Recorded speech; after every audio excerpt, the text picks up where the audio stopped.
What's going on, everybody? Welcome to another episode of the Shop Talk. Today I'm coming to y'all with a quick recap of yesterday's Christmas Day at Madison Square Garden, Knicks and the Milwaukee Bucks. Second game in the last 2 days. Knicks play the Bucks. Knicks lose the first game to the Bucks on Saturday, and follow up on Christmas Day. Knicks pull out the victory 129-122. Let's talk about some stats. Let's talk about this game.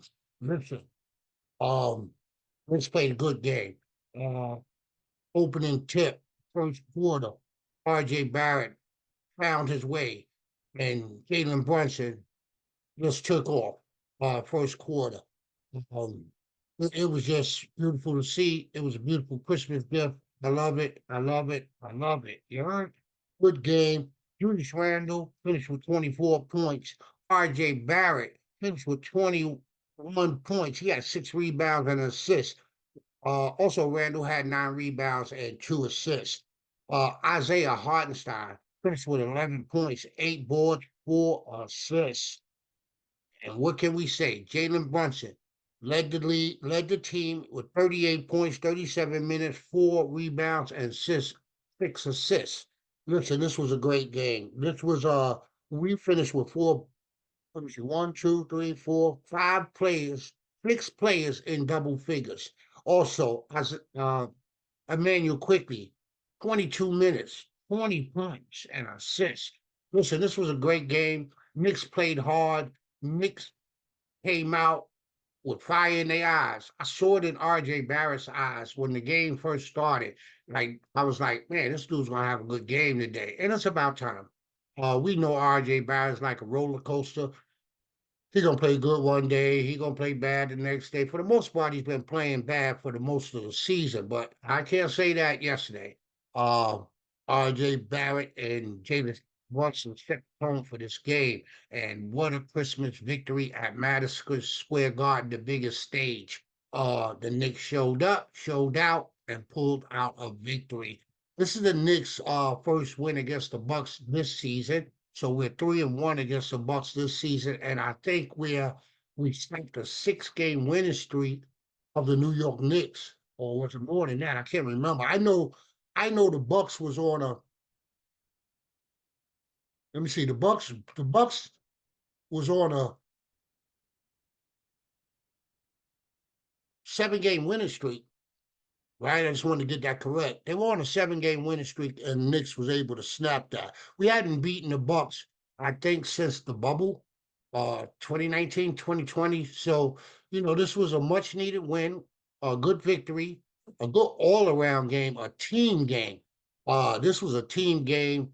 Everybody played good. Everybody contributed. Just a big, big win. Uh, this was definitely a statement game, and I'm so happy. What a Christmas gift for myself as well as I know Nick Nation. Nick Nation loved this victory. Um, Listen, the Nick, the New York Knicks shot 54.3% from the field. Uh, they were 8 for 26 from 3 point, finished 30.8%. Not all that good from 3 point range. Not all that good. Free throws, we were 21 to 26. That's 80%. We shot 80.8% from the free throw line. Uh, the Bucks beat us in rebounds 44 to 41. 17 to 7 offensive rebounds. The Bucks defensive rebounds. The Knicks beat them 34 to 27. Knicks finished with 27 assists. Like I said, all around good game. Everybody involved. The ball was moving. They were running. And it's something I want to talk about. What I noticed um, in the Knicks victories, most of the Knicks victories, if you watch them, when they play fast and they running and everything is downhill, the Knicks, it's hard to beat them. It's hard to beat them. They're physical, and if they go fast and they move fast and not that half, bring the ball up all slow. No, get the rebound and let's go. They play so much better, and I know y'all would agree with me. But listen, man, the final score 129-122, New York Knicks on Christmas Day. Big victory, big victory. Knicks finished with 11 turnovers. Also the Bucks had 11 turnovers. Knicks finished with 72 points in the paint to the Bucks 50. Also, fouls 18 to 23. Bucks had 23 uh personal fouls, and the Knicks 18. Like I said, this was a good game. It was all around wonderful game to see, especially on Christmas. Now, Giannis finished with 32 points. Giannis came on in the second half and was able, but for the most, was able to get his points. But for the most part, they played good defense. That's what we've been missing. We've been missing good, good defense, and it showed on Christmas Day at Madison Square Garden that the Knicks kid played good defense, and we expect that. You know, with Tom Tibb, that's what he expects. I could imagine that day off Sunday, they probably worked out, they probably practiced, and he probably preached to him, man, we got to play defense. We got to play defense against Milwaukee Bucks in order to have a chance to win. I can see Tibbs right now in the locker room preaching defense, and they were able to show up today and hold the Milwaukee Bucks to 122 points. Great game all around. Knicks sitting at 17 and 12 on the season. Now we go on the road for a 3-game road trip. I think I'm gonna make sure before I speak because I have it here. I should have had it pulled up. I had other stuff pulled up, but um, we hit the road for a 3-game road trip.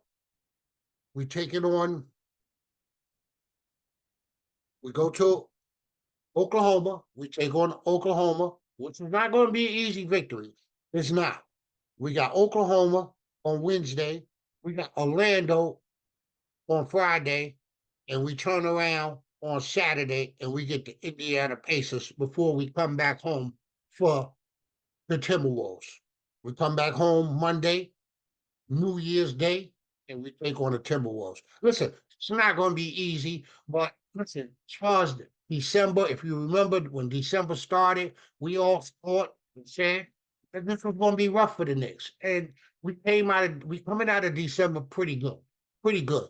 Listen, if we could go and pull out 2 victories on this 3-game road trip, we're sitting in a good situation coming into the new year.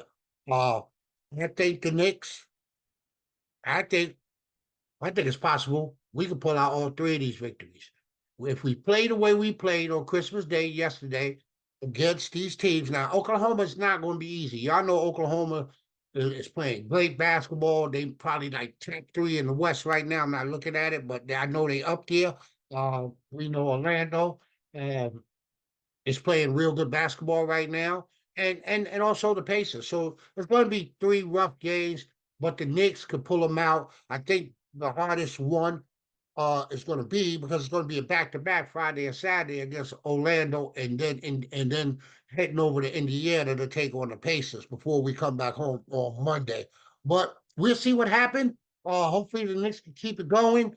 Um, Stay within reaching distance in the Eastern Conference, and we'll see what happens. As far as like trades is concerned, I haven't heard anything as of right now, but I could bet you could bet the trade is going to be made. It might not be that big trade, that major trade that we're thinking about, but something is going to happen before the trade deadline. Something is going to happen. We know we need a backup. We need a backup to Hartenstein. We don't know when Sims is coming back. So we got Taj there, but Taj ain't there. Taj ain't there to, to do too much. Taj is there for about 10, 15 minutes just to hold Hartenstein down, give him a break, and that's why he's there. And so far, he's been doing what he's there for. So we'll see what happens. Let's go on the road. We tomorrow at Oklahoma. We take on Oklahoma tomorrow at 8. What time we play them? 7 p.m. I think it's 7 p.m. Um, yep, we take on them at 7 p.m. We take Orlando is also a 7 o'clock game, and then Indiana is also a 7 o'clock game. When we get back home, it's going to be an early game on New Year's Day. That's going to be early. That's going to be a 3 p.m. game, Madison Square Garden against the Minnesota Timberwolves. So, like always, you know what it is. Y'all stay safe. Y'all stay blessed. Let's go Knicks. Peace. Your boy. I'm out.